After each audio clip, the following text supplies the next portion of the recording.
ఏదో వాళ్ళు వాళ్ళ విధంగా మా మీద చర్యలు తీసుకోవడం కానీ, మా కులం బహిష్కరణ చేయడం కానీ, ఎలాంటి విషయాలు మేము సిపి దగ్గర కానీ, ఇక్కడ మేము కలెక్టర్ ఆఫీస్ వచ్చినా కానీ ఎలాంటి విషయాలు పట్టించుకోవడం లేదు. మా పొడుగు విషయంలో మ్యాక్సిమం అంటే ఈ పొడుగు భూముల్లో ఏంటంటే ఫారెస్ట్ బీట్ ఆఫీసర్ మన ప్రసాద్ గారు కానీ, రేంజ్ ఆఫీసర్ కానీ, డిఎఫ్ఓ కానీ వాళ్ళకు ఏ ఫిర్యాదులు ఇచ్చినా కానీ మాకు పట్టించుకోవడం లేదు. చాలా ఇబ్బందికరం ఉంది. మేము ఏడుచుకున్నాం కూడా. ఇప్పుడు మా డాడీసుగా హాస్పిటల్లో ఉన్నారు.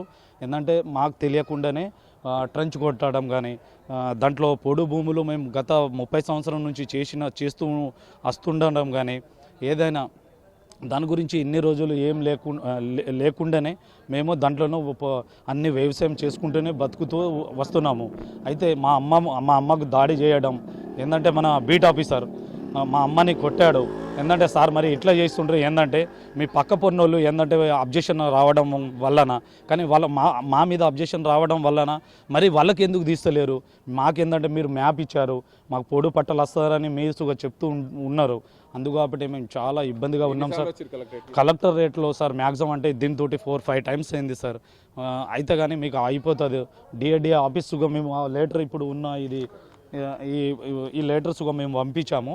అయినా కానీ సార్ రేపు ఎల్లుండి ఇంకా ఎల్లుండి రాకుండా ఇట్లా రోజుకు జరుపుతూ ఉన్నారు.